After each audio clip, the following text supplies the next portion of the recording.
Hello guys, प्रेमावी sociology point में आपका स्वागत है। समाजशास्त्र विषय की जानकारी के लिए हम अपनी क्लास को आगे बढ़ाते हैं। पिछले क्लास में हमने जाना कि सामाजिक परिवर्तन क्या होता है और सामाजिक परिवर्तन कितने प्रकार का होता है, जिसमें हमने जाना कि सामाजिक परिवर्तन दो प्रकार का होता है। एक सामाजिक परिवर्तन का चक्रीय सिद्धांत जो विभिन्न समाजशास्त्रियों के द्वारा दिया गया है, और दूसरा था सामाजिक परिवर्तन का रेखीय सिद्धांत, जिसके में हमने सामाजिक परिवर्तन के चक्रीय सिद्धांत को समझा था। आज हम इस क्लास में सामाजिक परिवर्तन के रेखीय सिद्धांत को समझेंगे। सामाजिक परिवर्तन के रेखीय सिद्धांत को समझेंगे। तो रेखीय सिद्धांत में जो है वो सामाजिक परिवर्तन को एक सीधी रेखा में ऊपर की ओर बढ़ता हुआ मानते हैं। यह उद्भवकाश से प्रभावित है, यानी कि जब समाज में विकास की प्रक्रिया शुरू हुई थी, जब सामाजिक विकास की प्रक्रिया शुरू हुई थी, उस समय से अब तक क्या परिवर्तन हुए हैं, उनमें क्या क्या परिवर्तन है, किन तरीके से परिवर्तन हुए हैं कि उस समय की स्थितियों में जब हम देखते हैं और समझते हैं तो ये जानते हैं कि उस समय की स्थितियां क्या थी और इस समय यानी वर्तमान समय में क्या स्थितियां हैं, जब समाज परिवर्तित होकर आज हम इस परिवर्तन को देख रहे हैं। तो ये क्या है कि एक उद्विकास से ये प्रक्रिया उद्विकास से प्रारंभ होकर आज आधुनिक समय में जो प्रक्रिया को हम देख रहे हैं, इसे ही सामाजिक परिवर्तन के रेखीय सिद्धांत या उद्विकासीय सिद्धांत मानते हैं। सबसे पहले हम हर्बर्ट स्पेंसर के विषय में बात करते हैं, जिन्होंने सबसे पहले उद्विकासीय सिद्धांत के बारे में बताया।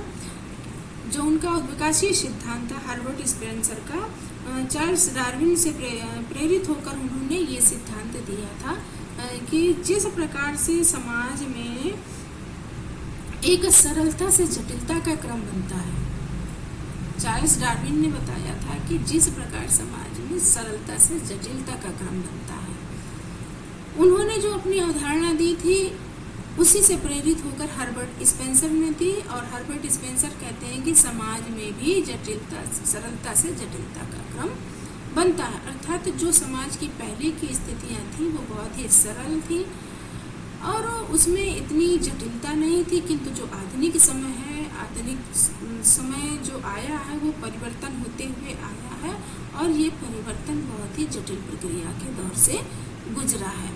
तो इसमें हर्बर्ट स्पेंसर ने जो विकास की प्रक्रिया बताई है, रेखीय सिद्धांत में बताया है कि जो पहली प्रक्रिया थी वो थी आदिम समाज की, और जो दूसरी है वो है जंगली, और जो तीसरी उन्होंने बताया है परिवर्तन वो औद्योगिक बताया है, औद्योगिक। तो इसी प्रकार जो हर्बर्ट स्पेंसर उन्होंने बताया कि जो पहले समाज की जब शुरुआत हुई थी उस समय आदिम समाज था, यानी उस समय ना तो परिवार बने थे और ना ही कोई नियम कानून थे, यानी कि उस समय की स्थितियां काफ़ी गंभीर थी। और उन स्थितियों से धीरे धीरे जब मानव में सभ्यता का विकास हुआ, सामाजिकता का गुण बना और समाज में सभ्यता बनी, फिर आगे समाज बढ़ता रहा और जंगली समाज आया, जिसमें लोगों ने अपने अंदर परिवर्तन किया और एक जंगली समाज आया जिसमें उन्होंने अपने खाने पीने में परिवर्तन किया। पहले कच्चा मांस खाते थे, फिर भुना हुआ मांस खाने लगे और खेती कृषि की ओर बढ़े, फिर धीरे से समाज में परिवर्तन हुआ और औद्योगिक विकास की प्रक्रिया तक बढ़े। यानी आधुनिक समाज की स्थिति सबसे पहले सरलता से जटिलता के क्रम में आई। तो ये जो सरलता से जटिलता के क्रम में प्रक्रिया हुई, यानी आदिम समाज से लेकर औद्योगिक समाज की, इससे ही रेखीय सिद्धांत के रूप में जानते हैं कि जो सामाजिक प्रक्रिया, सामाजिक परिवर्तन होते हैं, वो विकास की प्रक्रिया धीरे धीरे होती है सरलता से जटिलता की ओर। आगे हम जानते हैं एल.एच. मॉर्गन के द्वारा भी जो सामाजिक परिवर्तन का रेखीय सिद्धांत दिया गया है, एल.एच. मॉर्गन के द्वारा। एल.एच. मॉर्गन ने भी सामाजिक परिवर्तन का रेखीय सिद्धांत दिया और इन्होंने भी सामाजिक परिवर्तन के 3 स्तर बताए, जिसमें इन्होंने जंगली स्तर बताया, एक जंगली स्तर बताया, दूसरा इन्होंने बर्बर अवस्था बताई यानी बर्बर स्तर बताया, और तीसरा इन्होंने सभ्य स्तर बताया। यानी सरलता से जटिलता के क्रम में जो परिवर्तन हुआ, सामाजिक परिवर्तन हुआ, वो आगे बढ़ा असभ्यता से सभ्यता की ओर। तो ये जो परिवर्तन हुए वो आकस्मिक नहीं हुए, ये समाज में धीरे धीरे धीमी गति से हुई एक प्रक्रिया है जो सरलता से जटिलता की ओर बढ़ती गई। तो इस प्रकार जो सामाजिक परिवर्तन है वो सरलता से जटिलता की ओर होता है, यानी नीचे से ऊपर की ओर बढ़ता है।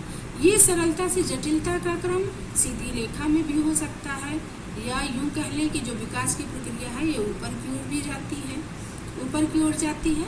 तो इसे ही सामाजिक परिवर्तन का रेखीय सिद्धांत कहते हैं। अब हम इसको आगे और समझते हैं, आगे बढ़ते हैं।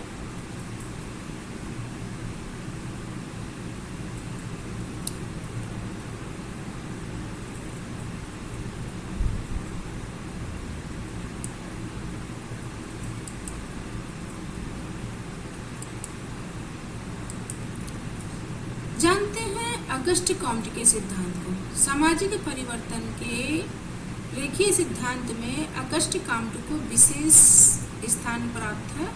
इन्होंने सामाजिक परिवर्तन को मानव के बौद्धिक विकास के साथ जोड़ा है।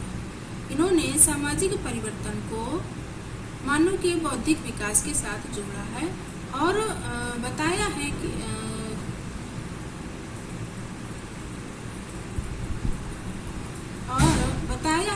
जो सामाजिक परिवर्तन है वो 3 स्तरों से होकर गुजरा है। बताया है कि जो सामाजिक परिवर्तन है वो 3 स्तरों से होकर गुजरा है। पहला इन्होंने बताया है धार्मिक स्तर। धार्मिक स्तर में इन्होंने बताया है कि जब समाज में सामाजिकता का विकास हुआ, यानी सभ्यता का विकास हुआ, तो वो किनके कारण हुआ? लोगों की रीति रिवाज, परंपराएं और जो उनके अपने बनाए हुए नियम कानून और उनकी जो इच्छाएं थी, जिनके द्वारा वो किसी को भी अपने रक्षा का कारण मान लेते थे। तो जिसमें उन्होंने सबसे पहले बहुदेववाद की बात की है कि समाज में बहुत सारे देवी देवताओं को माना गया। फिर बहुत सारे देवी देवताओं से हटकर लोगों की धारणा बनी कि बहुत सारे देवी देवता नहीं होते हैं, एक देवता होते हैं। फिर एक देववाद की स्थिति बनी और फिर उसके बाद एक देववाद से बढ़ते हुए लोगों को इस चीज़ की समझ विकसित हुई कि कुछ नहीं है, ये हमारी प्रकृति है जो हमारी रक्षा करती है। तो इस वजह से प्रकृति पूजा का प्रचलन हुआ। तो अगस्त कॉम्ट पहला कारण बताते हैं रेखीय सिद्धांत में सामाजिक परिवर्तन का कि धार्मिक स्तर। फिर दूसरा बताते हैं तात्विक स्तर। इस तात्विक स्तर में मानव का अलौकिक शक्ति में विश्वास कम हो गया, यानी जो अलौकिक शक्ति, प्राकृतिक पूजा करते थे, बहुत देवी देवताओं को मानते थे, उसमें क्या हुआ कि विश्वास कम हो गया और प्राणियों में विद्यमान जो अमूर्त शक्ति होती है उस शक्ति को समस्त घटनाओं के लिए उत्तरदायी मानने लगे। यानी जो अमूर्त शक्ति होती है, अमूर्त शक्ति जो उनके अंदर सोचने, समझने, विचार करने की शक्ति होती है, उस शक्ति को महत्व देने लगे। उसके बाद वैज्ञानिक स्तर की बात करते हैं अगस्त कॉम्ट। इस स्तर में मानव सांसारिक घटनाओं की व्याख्या वैज्ञानिक नियमों एवं तर्क के आधार पर करने लगा।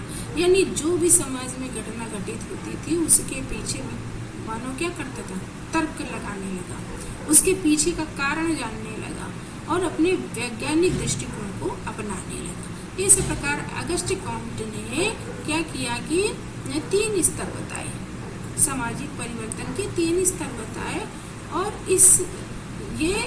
उन्होंने रेखीय सिद्धांत के अंतर्गत बताया। आगे हम जानते हैं कार्ल मार्क्स के द्वंद्वात्मक सिद्धांत के विषय में। कार्ल मार्क्स के द्वंद्वात्मक सिद्धांत के विषय में जानते हैं।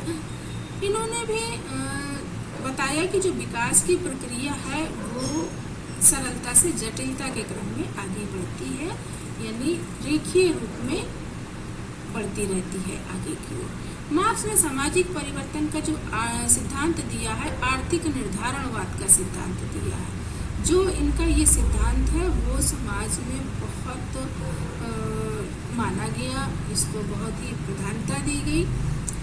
और मार्क्स ने कहा कि जो उत्पादन प्रणाली है जिससे समाज की सामाजिक, सांस्कृतिक, धार्मिक, राजनीतिक संरचनाएं निर्धारित होती हैं, यानी जो समाज में उत्पादन प्रणाली है, जो आर्थिक स्थितियां समाज में बनती हैं, उन आर्थिक स्थितियां जो होती हैं वो किसके द्वारा बनती हैं, वो किससे जुड़ी हुई होती हैं, वो सामाजिकता से जुड़ी होती हैं, सांस्कृतिक स्थितियों से जुड़ी होती हैं, धार्मिकता से भी जुड़ी होती है, राजनीतिक संरचनाएं भी इसको प्रभावित करती हैं।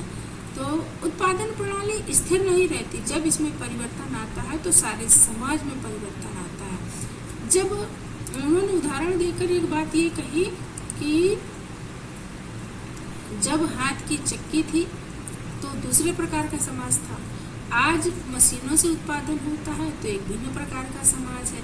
वर्ग संघर्ष को भी सामाजिक परिवर्तन का उत्तरदायी माना जाता है, इसी कारण वर्ग संघर्ष को सामाजिक परिवर्तन का उत्तरदायी माना जाता है। तो मार्क्स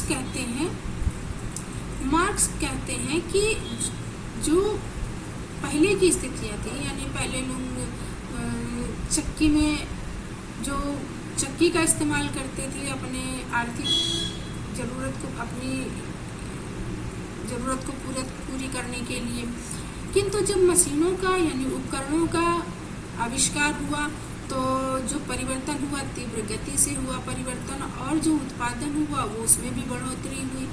तो इसमें क्या हुआ कि वर्ग संघर्ष हुआ, और वर्ग संघर्ष के द्वारा ही समाज में बहुत सारे परिवर्तन हुए। और ये जो सामाजिक परिवर्तन हुए वो प्रत्येक क्षेत्र में हुए, सांस्कृतिक क्षेत्र में, धार्मिक क्षेत्र में, राजनीतिक क्षेत्र में, जो उत्पादन प्रणाली से ही प्रभावित हुए, यानी आर्थिक गतिविधियों के कारण ही प्रभावित हुए। इसलिए समाज में परिवर्तन का एक कारण क्या है, आर्थिक स्थितियां आर्थिक निर्धारणवाद को भी मानते हैं, यानी आर्थिक उत्पादन प्रणाली को मानते हैं, यानी आर्थिक निर्धारणवाद का सिद्धांत के विषय में मार्क्स बात करते हैं। फिर उसके बाद है थर्स्टन वेवलिन के सिद्धांत। थर्स्टन वेवलिन का सिद्धांत भी ये भी विकास की प्रक्रिया को मानते हैं और रेखीय सिद्धांत के द्वारा ये अपने सिद्धांत को बताते हैं। इन्होंने सामाजिक परिवर्तन के प्रौद्योगिकी निर्धारणवाद का सिद्धांत दिया है। वेवलिन ने कहा कि मानव आदतों द्वारा नियंत्रित होता है। आदतें पर्यावरण अर्थात प्रौद्योगिकी पर्यावरण पर निर्भर है। अतः जब प्रौद्योगिकी पर्यावरण में परिवर्तन होता है तो आदतों में परिवर्तन होता है, और आदतों में परिवर्तन होता है तो सामाजिक संस्थाओं में परिवर्तन होता है, और सामाजिक परिवर्तन इसी कारण होता है।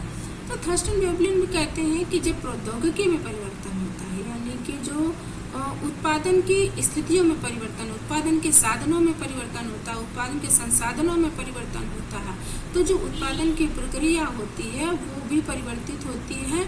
और ये परिवर्तन के कारण क्या होता है कि मनुष्य की आदतों में नियंत्रण होता है, आदतों में नियंत्रण होता है, और ये प्रौद्योगिकी पर्यावरण में परिवर्तन करती है। यही प्रौद्योगिकी पर्यावरण में परिवर्तन करती है, लोगों की आदतों में परिवर्तन करती है। जैसे पहले के ज़माने में लोग थे तो वो साइकिल से चलते थे। आज मोटरसाइकिल, आज कार में चल रहे हैं, एरोप्लेन में चल रहे हैं। तो ये क्या है, एक परिवर्तन है, प्रौद्योगिकी परिवर्तन है। क्योंकि साइकिल में व्यक्ति चलता था तो बहुत ही सरलता से चलता था, एक व्यक्ति चल पाता था और उसमें भी उसको क्या करना पड़ता था, साइकिल को खींच के चलाना पड़ता था। आज प्रौद्योगिकी ने इतना विकास किया है कि व्यक्ति एक स्थान पर बैठता है और फुर्र से दूसरे स्थान पर पहुंच जाता है, यानी एरोप्लेन में बैठता है और दूसरे स्थान पर पहुंच जाता है। इतनी लंबी दूरी को बहुत ही कम समय में तय कर लेता है। और पहले साइकिल से चलता था और धीरे धीरे चलता था। तो ये जो परिवर्तन हुआ वो कैसे हुआ, सरलता से जटिलता की ओर, यानी रेखीय परिवर्तन हुआ सरलता से जटिलता की ओर। तो प्रौद्योगिकी में परिवर्तन को थर्स्टन वेवलिन मानते हैं। अन्य सिद्धांतों में भी हम समझ लेते हैं, कुछ अन्य समाजशास्त्री भी हैं जिन्होंने सामाजिक परिवर्तन के लिए अपने सिद्धांत दिए हैं, जिसमें सैंडलर ने जनसंख्या संबंधी सिद्धांत दिया है कि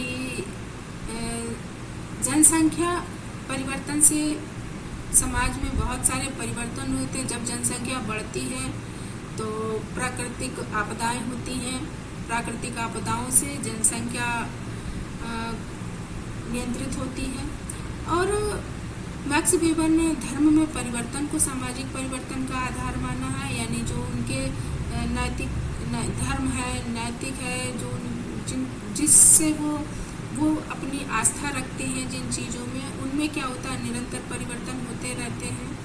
आगबर ने सांस्कृतिक विलंबना को सामाजिक परिवर्तन का कारण माना है कि संस्कृति आती है और दूसरी संस्कृति नष्ट हो जाती है, फिर आगे संस्कृति आती है। तो या जो संस्कृति होती है वो धीरे धीरे बढ़ती रहती है, समाज में परिवर्तन होते रहते हैं। तो इस प्रकार से जो सामाजिक परिवर्तन के विभिन्न प्रक्रियाओं से, यानी सामाजिक परिवर्तन क्या होता है, विभिन्न प्रक्रियाओं से होकर गुजरता है, जिसमें सामाजिक वृद्धि, अनुकूलन, विकास, उद्विकास, प्रगति, उन्नति, क्रांति आदि प्रमुख, यानी समाज में ये सब चीज़ें होती हैं तभी परिवर्तन होते हैं। सामाजिक वृद्धि, सामाजिक अनुकूलन होता है, सामाजिक विकास होता है, विकास होता है, प्रगति होती है, उन्नति होती है और सामाजिक क्रांति होती है, जिससे निरंतर समाज में परिवर्तन होते रहते हैं। तो आज हमने जाना कि सामाजिक परिवर्तन के रेखीय सिद्धांत। आज की क्लास यही समाप्त होती है। क्लास आपको कैसी लगी कमेंट करके बताएं।